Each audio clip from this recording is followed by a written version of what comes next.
할렐루야. 3월 1일 금요일 원포인트 큐티 가운데 오신 여러분들을 주님의 이름으로 사랑하고 축복합니다. 오늘 하나님께서 우리에게 주신 말씀은 사도행전 7장 26절에서 38절까지의 말씀입니다. 사도행전 7장 26절에서 38절까지의 말씀 다 같이 한 목소리로 읽도록 하겠습니다. 이튿날 이스라엘 사람끼리 싸울 때에 모세가 와서 화해시키려 하여 이르되 너희는 형제인데 어찌 서로 해치느냐 하니 그 동물을 해치는 사람이 모세를 밀어뜨려 이르되 누가 너를 관리와 재판장으로 우리 위에 세웠느냐? 내가 어제는 애굽 사람을 죽임과 같이 또 나를 죽이려 하느냐 하니 모세가 이 말 때문에 도주하여 미디안 땅에서 나그네 되어 거기서 아들 둘을 낳으니라.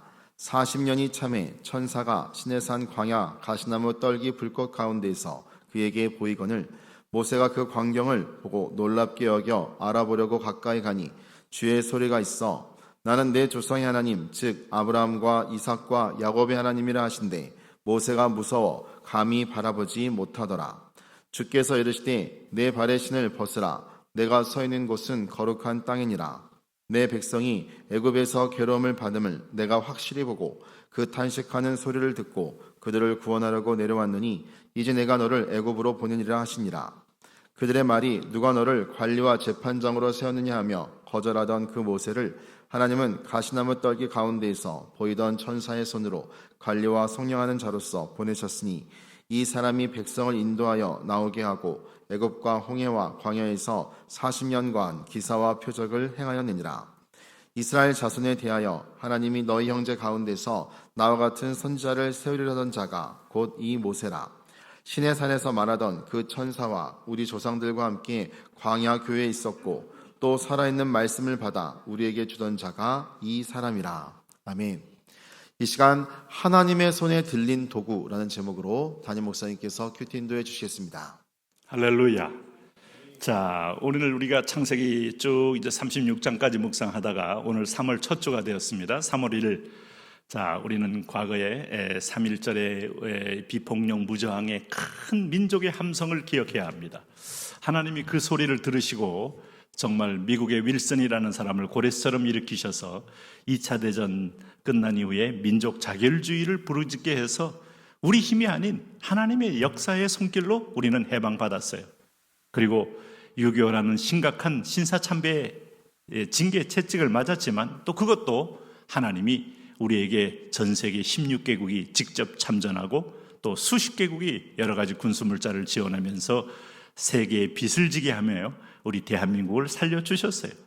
그리고 나서 오늘날 이제 종전 75년이 훨씬 지난 이 시점에서 우리는 하나님의 빚을 안고 세계에 줄 수 있는 나라로 세운 것은 놀라운 하나님의 섭리예요. 은혜로 받았고 거저 받았기 때문에 거저 주어야 합니다. 은혜로 나누어야 합니다.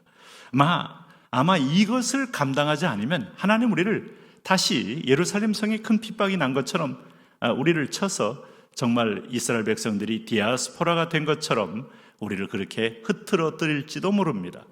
자, 우리는 그 손길을 잊지 마셔야 됩니다. 오늘 3월 1일에 그래서 오늘 하는 큐티는 이제 그동안 쭉 창세기를 보다가 또 사도행전을 보다가 신구약을 이렇게 왕래하면서 성경 전체에 또 균형을 맞추려고 합니다. 특별히 사도행전 7장에 오늘 스데반의 설교의 정점을 보고 있어요. 여러분 여기서 몇 가지 이제 구약을 스데반이 쭉 성령의 감동으로 설명해내는 작업을 우리는 지금 보고 있습니다. 특별히 26절에 이렇게 시작합니다. 이튿날 이스라엘 사람끼리 싸울 때에 이게 누굽니까?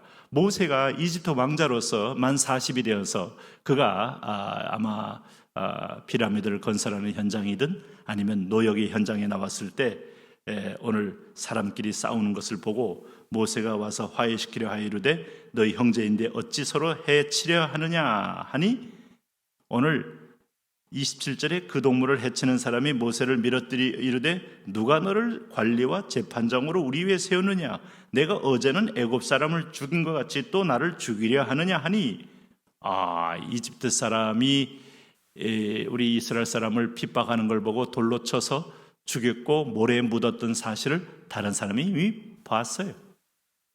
안 본 줄 알았더니 봤어요. 여러분 이 사실이 아마 이집트 관리와 다른 형제들에게 알려지게 될 때 저놈은 역시 이스라엘의 피다, 우리 이집트 백성이 아니다 하고 결국은 대적하고 공격하지 않겠습니까? 깜짝 놀란 거죠. 우리가 하나님 앞에서 참 은밀하고 조용한 죄를 져도 하나님은 아시더라 이거죠. 그리고 보는 사람을 세우기도 하고 그렇게 해서 그가 입으로 지금 직접 모세 앞에 그야말로 증언하고 있는 겁니다. 그러니 29절에 모세가 이 말 때문에 도주했다. 이게 바로 출애굽의 이유가 된 거예요. 모세는 이때 40세에 도망한 겁니다. 도망하면 남쪽으로 갈 수는 없고 북쪽으로 와야 되는데 결국은 시나이 반도 소위 말하는 신광야를 거쳐서 오늘 그는 어디까지 옵니까? 미디안 땅에서 나그네가 되어 거기서 아들 둘을 낳으니 그야말로 그 지역의 추자 딸을 만나서 자녀를 낳고 거기서 평범한 목동이 된 겁니다. 대릴사이가 되어서 그 집에 거하면서 조용히 숨어 지내는 시간을 갖게 된 거예요. 참 여러분, 하나님의 드라마는 우연찮는 경우에 우연찮는 사건으로 이어지면서 우연찮은 환경으로 내 선택이 아니에요. 우리는 내가 선택해서 인생이 열리는 걸로 굳게 믿고 있지만은 사실은 모든 상황에서는 환경적 인도가 훨씬 많을 수가 있습니다.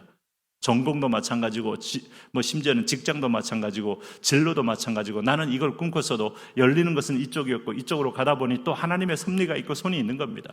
그래서 선한 인도를 구하셔야 돼요. 어쨌든 이 모세에게 하나님은 지금 극적으로 두사리아가 다 죽임을 당할 때 모세의 어머니가 갈대 상자에 넣어서 나일강에 띄웠지 않습니까? 그때 때마침 모세의 이 바로의 공주가 나오다가 그 갈대 상자를 열어보고 모성이가 속에서 쏟아져 나와서 결국 그 아이를 궁궐에 가서 키우게 된 거 아닙니까? 그래서 이집트 왕자가 된 거 아니에요. 이런 반전과 드라마가 하나님 손에 있는 거죠. 그런데 지금은 이제 애굽 사람을 죽임으로 그는 도망자가 된 거 아닙니까? 그래서 순식간에 그는 미디안 광야에 숨어서 목동이 되었다. 이게 바로 급전직하 인생이 달라지는 겁니다. 아마 요셉이 아버지의 아들로 채색옷을 입은 자리에 있다가 순식간에 그는 죄수가 되고 또 감옥에 투옥되는 것까지 이를 줄은 누가 알았겠어요? 하나님의 손길은 참으로 기기묘묘하죠. 그러나 하나님은 여전히 우리를 사랑하고 함께하고 그의 뜻을 이루어 가신다. 모세를 향한 인생에도 하나님이 반드시 그 뜻을 이루기 위하여 그는 전락의 40년을 허락한 거예요. 그 30절 보세요. 40년이 참에 참 저는 이 표현이 너무나 역사의 주관자인 하나님을 경험하게 만들어요.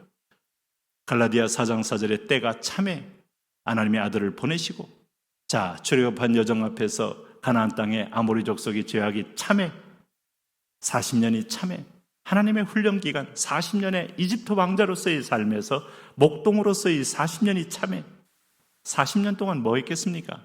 인생 다 내려놓고 소위 다 털렸죠. 왕자라는 의식도 털리고 제왕학을 배웠던 수많은 왕위를 계승할 후보군으로서의 모든 위상과 위치를 털리고 그야말로 초야에 묻힌 아무것도 아닌 nothing의 존재가 되었을 때 하나님은 something의 존재로 부르셨다. 이게 바로 모세를 향한 하나님의 손길 아니겠어요? 천사가 시내산 광야 가시더니 불꽃 가운데 그에게 뭐 했습니까? 보이건을 이때 하나님이 등장하는 거예요. 하나님 수시로 나타나실 수도 있겠지만 다 때가 참해 당신의 인생도 때가 참해 2024년도에 하나님이 연단 끝에 이제 내가 쓸만하구나 온유하구나 마음이 참 부드럽구나 때가 참해 하나님이 본격적으로 당신을 들었을 수 있어요. 그런데 아직도 상처가 강하고 아직도 원한이 강하고 아직도 자기 의가 강하고 아직도 자기 현시욕이 강하고 조금 더 있어야 되죠. 때가 아직 덜 찬 거죠, 여러분. 그럴 때 31절에 모세가 그 광경을 보고 놀랍게 여기 알아보려고 가까이 가니 주의 소리가 있어 나는 내 조상의 하나님 즉 아브라함과 이삭과 야곱의 하나님이라 하신데 모세가 무서워. 왜 이 얘기를 하십니까?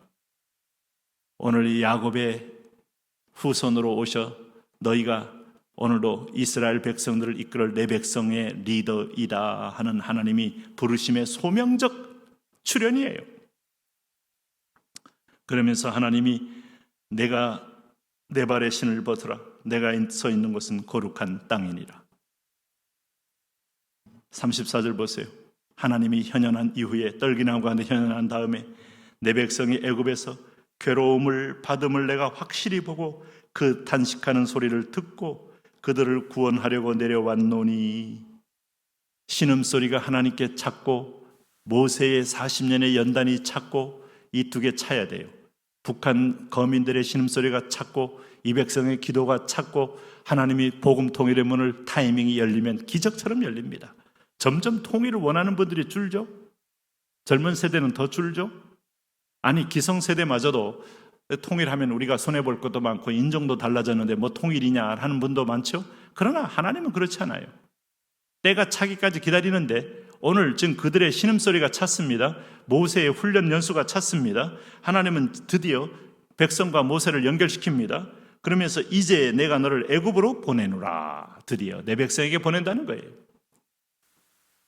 그러면 그 백성들이 그럴 거 아닙니까? 40년 동안에 잊혀진 존재였는데 누가 너를 관리와 재판장으로 세웠느냐? 자, 네? 누가 너를 우리의 리더로 세웠느냐라고 말하면 내가 직접 이스라엘 자손에게 나타나서 내가 증언하겠다. 31절에 이스라엘 자손에 대하여 하나님이 너희 형제 가운데서 나와 같은 선지자를 세우리라 하던 자가 곧 이 모세라. 걱정하지 마라. 내가 직접 이 모세를 세웠다고 그들에게 증언해 주겠다. 시내산에서 말하던 그 천사와 우리 조상과 함께 광야 교회에 있었고 또 살아있는 말씀을 받아 우리에게 주던 자가 이 사람이라. 걱정하지 마세요. 하나님이 세우신 권위는요 순식간에 사람들에게 인정을 받고 리더십으로 설 수 있습니다. 초자연적인 하나님이 함께 하잖아요. 10가지 재앙으로 함께 하잖아요. 홍해를 가르잖아요. 모세는 여전히 nothing이지만 하나님은 여전히 everything입니다.